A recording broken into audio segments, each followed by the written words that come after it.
Joining us now to talk about this hot mess of a convention rollout, Bernie Sanders campaign manager Jeff Weaver. Jeff, thanks for stopping by. I have my gavel, and I'm going to hit you if you don't answer honestly for once. We talked over at that convention event. You said, a lot of Sanders people are going to be for Hillary Clinton. At this convention, are these guys still within your control, Bernie Sanders' control in your campaign? Well, no one's under anybody's control. Well, to get them under control in the sense that, it's going to be it's a Democratic convention. It's going to be a raucous convention. It's going to be great. We're going to come out unified. We're going to beat Donald Trump. We're going to elect Hillary Clinton. We're going to go forward. If Robbie came to you and said, so far in the floor, there's been a lot of chanting of Bernie, booing of Hillary. It's by your people. We know you can't control them, but what can you do to help us? Well, we certainly have told everybody that we hope that they will act respectfully. I mean, we've sent them emails and texts and encourage them to, act with a certain level of decorum. Well, but they haven't so far, right? I mean, this is disruptive of how the Clinton team would like this to go. Well, I haven't been on the floor yet. Well, but they're loudly chanting for Bernie and against her. And we're chanting "lock her up" earlier today, so Well, I certainly don't condone that. But can you do anything to quiet your people beyond sending them texts, or no? Well, I think as the convention goes on, I think as people get more into the spirit of unity, I think you'll see a change in tone.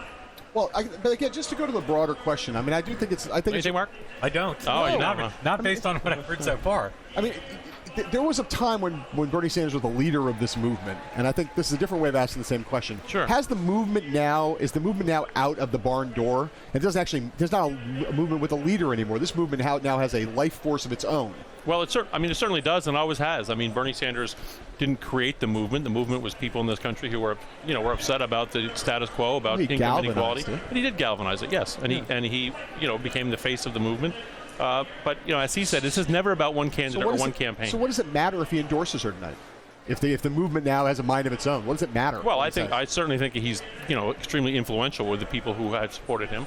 And I think that the fact that he is supporting her, that he has laid out the case about why we need to support Hillary Clinton and work for her and defeat Trump, I think is very persuasive with many people. The speech, we know, isn't done yet, so it's a bit of a moving target. Right. But are you adding things now to try to deal with the reality of what happened to Senator Sanders this afternoon, what's already happened in the hall?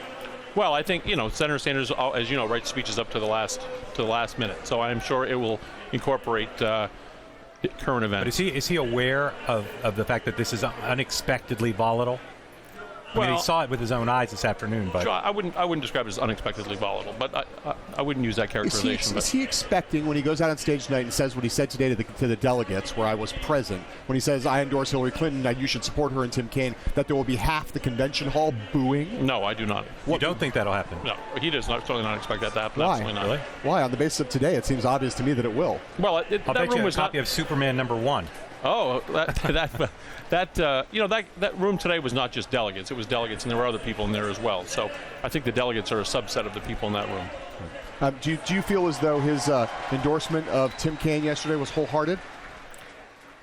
Well, I think it was an honest endorsement of Tim Kaine. I think it is extremely important to point out that for whatever reservations people have about Tim Kaine on his worst day, as the senator said, he's to paraphrase 10 million times better than Donald Trump and Pence.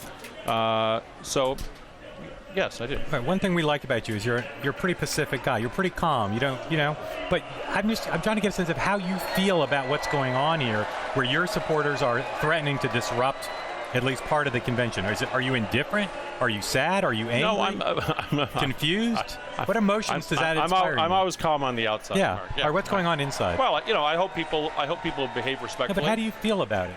Well, I hope people behave respectfully. No, that's not how you feel. Are you in turmoil? Are you? No, are you Are you happy? Are you I'm serious question. What do you feel about it? No. Well, I feel like I wish people would act with some decorum. That's what I feel like, and I'm going to try to make that happen. I think probably you're mostly hungry. Well, I'm a little hungry. I'm not going to say that's not true. Is there a role for Senator Sanders here this week after tonight? Oh yeah, absolutely. I think yes, absolutely. What will that consist of? I think it is part of this unifying function that he's going to be playing and bringing the party together. What will he be doing day to day after tonight? Well, I think he's going to be meeting with different delegations. He'll certainly be speaking at delegation breakfast all week, meeting with different groups of people. So he built an extraordinary grassroots fundraising mechanism in the course of this nomination fight. Will he be putting his full shoulder into using that fundraising, those lists, and the mechanism that he built to try to raise money for her? Well, I think there's some discussions now about, what that'll exactly look like. Please enlighten us as to where those discussions stand. What's he going to do? I hate to talk about discussions before they're complete. Where will they end up? That's you never know where discussions are going to end up. That's why I hate to talk about them in the middle. What are the areas under discussion? Well, I think they would like him to obviously send some emails to their list and other lists to help. Why wouldn't he do that if he endorses her? Well, I don't know that he won't. Well, why hasn't he already said he would? Why isn't he already on board? I don't understand. He's going to endorse her tonight wholeheartedly. You're just not a good negotiator. They're not saying boo. They're saying weave. Well, weave. Exactly. What else? What's there left to negotiate for, Jeff? He's for her now, right? He is for her. Yes, absolutely. So again, why is he withholding this one really valuable piece of his? No, I don't think. That's your characterization withholding. You just told me I wasn't a very good negotiator. Every time Secretary Clinton is mentioned, your people are booing. Is that going to continue throughout the 4 days? Well, or do you think it ends tonight? I would hope not. Yes. If you really, let me give you a tip. If you really want to make people think he's for her, like actually agree and raise some money for her. Right. Okay. All right.